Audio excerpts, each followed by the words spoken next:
Hello everyone, welcome back to this channel. I hope you guys are doing well. आज की इस class में मैं आप लोग के साथ डिस्कस करने वाली हूँ आइसो कॉस्ट। तो जैसा कि आप लोग देख पा रहे होंगे, मैं इंग्लिश में ही नोट्स लिखती हूँ। तो जो बच्चे इसको हिंदी में समझना चाहते हैं वो हिंदी में भी मैं बताऊँगी, हिंदी में भी समझाती हूँ और मैं इसकी हिंदी भी बता देती हूँ ताकि आप लोग को अच्छे से समझ में आ सके। तो जो बच्चे इसको हिंदी में समझ कर लिखना चाहते हैं वो हिंदी में भी इसको लिख सकते हैं, कोई प्रॉब्लम नहीं होगी। ठीक है, तो मैं उम्मीद करती हूँ कि आप लोग को क्लियर दिख रहे होंगे। यहाँ पे आप लोग को मैं आइसो कॉस्ट को समझाने के लिए मैं छोटा सा डिफिनेशन लिखी हूँ। मैं अच्छे से बताना चाहूँगी यहाँ पे कि आइसो कॉस्ट क्या होता है। सबसे पहले मैं ये आपको बता दूँ कि आइसो कॉस्ट क्या है। यहाँ पे आप लोग देख सकते हैं, it is the locus of all point that represent different combination of two input that can be employed with the given resources of producer. I repeat again, it is the locus of all points that represent different combination of two input that can be employed with the given resources of producer। मैं इसको हिंदी में बता दूं कि iso cost क्या है। ये उन सारे पॉइंट्स को रिप्रेजेंट करता है या जोड़ता है जिस पे प्रोड्यूसर का एक्सपेंडिचर सेम रहता है with a different combination of to inputs. ठीक है, ये उन सारे पॉइंट्स को रिप्रेजेंट करता है जो या फिर जोड़ता है जिस पे प्रोड्यूसर का एक्सपेंडिचर सेम रहता है with a different combination of to inputs. ठीक है, अब देखिए इसको इस तरीके से भी आप लिख सकते हैं। It is also known as budget constraint of producer. ठीक है, ये प्रोड्यूसर का बजट कंस्ट्रेंट भी होता है। ठीक है, तो यहाँ तक मैं उम्मीद करती हूँ कि आप लोग को ये समझ में आ गई होगी। यहाँ पे आप लोग देख सकते हैं कि मान लेते हैं कि प्रोड्यूसर के पास इतना ही पैसा है जिसको दो इनपुट पर खर्च करने हैं, किसी पार्टिकुलर अमाउंट को किसी गुड्स को प्रोड्यूस करने के लिए। ठीक है, तो यहाँ पे आप लोग देख सकते हैं total amount of C to be spend on two input. ठीक है, यहाँ पे देखिए ये मैं लिखी हूँ, ये जो है ना प्राइस ऑफ कैपिटल जो होगा उसे पी के कहते हैं। देखिए प्राइस ऑफ कैपिटल को पी के कहते हैं और प्राइस ऑफ लेबर को पीएल कहते हैं। ठीक है, यहाँ देखिए प्राइस ऑफ कैपिटल को रेट ऑफ इंटरेस्ट भी कहेंगे, जो मैं यहाँ पे लिख दी हूँ। प्राइस ऑफ कैपिटल को रेट ऑफ इंटरेस्ट भी कहेंगे और प्राइस ऑफ लेबर को वेज भी कहेंगे। ठीक है, मतलब टोटल सी खर्च करना है और दो गुड्स के एम्प्लॉयमेंट पे, वो कौन कौन सा है, लेबर एंड कैपिटल को सी अमाउंट खर्च करना है। ठीक है, तो यहाँ पे आप लोग देख सकते हैं, ये मैंने डायग्राम से रिप्रेजेंट करी हूँ। मैं यहाँ पे देख सकते हैं ये कैपिटल यहाँ पे लिया है, यहाँ पे लेबर है। ठीक है, अब मान लीजिए कि यहाँ पे प्राइस ऑफ कैपिटल या पी के, और देखिए यहाँ पे आप लोग देख सकते हैं प्राइस ऑफ कैपिटल है, यहाँ पे कैपिटल देख सकते हैं आप। तो यहाँ पे पी के को यहाँ पे प्राइस ऑफ कैपिटल है और ये सी बाई पी एल है, तो ये लेबर को पी एल दिया गया है। ठीक है, अब यहाँ पर आप लोग देख सकते हैं कि अब यहाँ पर टोटल अमाउंट ऑफ मनी अपने कैपिटल पर जब सी बाई पी के यहाँ पे खर्च किया तो सी बाई पी के हुआ। टोटल अमाउंट ऑफ मनी यहाँ पे खर्च किया ना तो सी बाई पी के कर सकते हैं।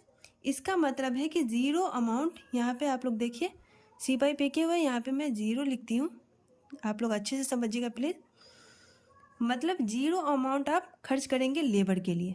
ठीक है, जब टोटल अमाउंट ऑफ मनी यहाँ पे मैं खर्च करते हैं तो सी बाई पी के होता है और यहाँ पे ज़ीरो अमाउंट होता है लेबर के लिए।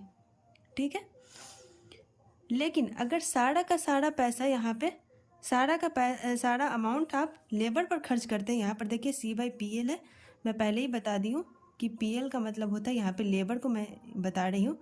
तो जब सारा का सारा पैसा जब लेबर पर खर्च करते हैं तो सी बाई पी एल होगा। और अगर ये इन दोनों पॉइंट्स को जब हम जोड़ते हैं ना, इन दोनों पॉइंट्स को जब हम मिलाते हैं तो डिफरेंट कॉम्बिनेशन बनता है। देखिए इन दोनों पॉइंट्स को जब हम मिलाते हैं तो ये डिफरेंट कॉम्बिनेशन बनता है। K nought capital L nought labour, K one capital L nought labour. अब कोई भी कॉम्बिनेशन देखिए यहाँ पे, अब कोई भी कॉम्बिनेशन, यहाँ पे मैंने कॉम्बिनेशन दिया है ए बी सी डी। देखिए यहाँ पे कोई भी कॉम्बिनेशन ए, कॉम्बिनेशन बी, कॉम्बिनेशन सी, कॉम्बिनेशन डी यूज़ कर सकते हैं। मतलब प्रोड्यूसर का जो एक्सपेंडिचर है वो सेम रहेगा और उसमें वो किसी भी रेशियो में वो यूज़ कर सकता है। उसे प्रोड्यूसर का बजट लाइन भी कहते हैं। यह है ना, ये जो मैं डायग्राम बनाई हूँ ना, ये प्रोड्यूसर का बजट लाइन है। आप लोग ये अच्छे से, मैं आप लोग को पीछे भी बताई हूँ, पिछले क्लास में आप लोग को बता चुकी हूँ बजट लाइन के बारे में कि बजट लाइन क्या होता है। ये उम्मीद करती हूँ कि आप लोग को समझ में आ गई होगी कि जब ये इन पॉइंट्स को जब मैं कनेक्ट करते हैं ना, तो ये बजट लाइन बनता है। तो इसे प्रोड्यूसर का बजट लाइन भी कहते हैं। मैं इसी को थोड़ा और इजी तरीके से मैं आप लोग को बताना चाहती हूँ ताकि मैं आप लोगों को अच्छे से समझा सकूँ। मैं इसका एक और डायग्राम बनाई हूँ ताकि उसमें आप लोगों को ज़्यादा अच्छे से समझ में आ जाए। ठीक है, यहाँ पर मैं आप लोगों को थोड़ा और इजी तरीके से समझाने के लिए मैं डायग्राम बनाई हूँ ताकि आप लोगों को अच्छे से समझ में आ सके। यहाँ पे आप लोग देख सकते हैं, यहाँ पे लेबर है और ये कैपिटल है। लेबर और कैपिटल का एम्प्लॉयमेंट है यहाँ पे। ठीक है, यहाँ पे आप लोग देख सकते हैं ना कि ये C/W जो है ये वेज रेट है और ये C/R है, ये रेट ऑफ इंटरेस्ट है। ठीक है, जब यहाँ पे देखिए, जब लेबर यहाँ पे सस्ता होता है ना तो C/W 1 हो जाता है और जब लेबर महंगा होता है तो C/W 2 हो जाता है। ठीक है, सिमिलरली यहाँ पे आप लोग देख सकते हैं इस डायग्राम में, यहाँ पे देखिए ये जो है C/W0 और दिस इज C/R0। ठीक है, कैपिटल अगर महंगा होगा तो यहाँ पे देखिए, जब कैपिटल महंगा होता है तो C/R1 हो जाता है और कैपिटल अगर सस्ता होता है तो C/R2 हो जाता है। यहाँ पर मैं आप लोगों को एक और चीज़ समझाना चाहती हूँ, आप लोगों को बताना चाहती हूँ कि जब प्रोड्यूसर का जो बजट लाइन है ना, जब प्रोड्यूसर का बजट बढ़ता है तो ये आइसोकॉस्ट, वही आइसोकॉस्ट शिफ्ट कर जाता है। जब प्रोड्यूसर का बजट बढ़ता है तो ये आइसोकॉस्ट जो है वही शिफ्ट हो जाता है। तो देखिए यहाँ पे जब बजट बढ़ता है तो ये राइट की तरफ शिफ्ट होता है और जब बजट जो है घटता है तो ये लेफ़्ट की तरफ शिफ्ट होता है।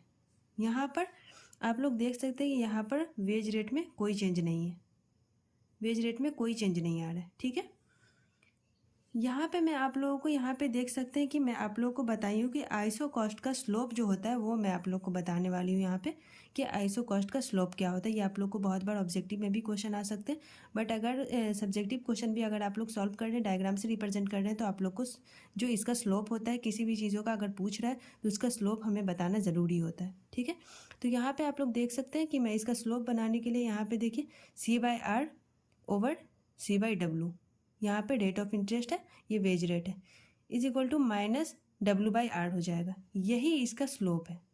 ठीक है, W/R है ना, ये इसका स्लोप है। यहाँ पे मैं लिख भी दी हूँ स्लोप ऑफ आइसो कॉस्ट, यहाँ पे देखिए W/R। ठीक है, तो ये आप लोग याद रखिएगा। तो मैं उम्मीद करती हूँ कि यहाँ तक आप लोगों को सारी चीज़ें समझ में आ गई होगी। अगर वीडियो अच्छी लगी तो लाइक करें, शेयर करें एंड सब्सक्राइब करें। Thank you.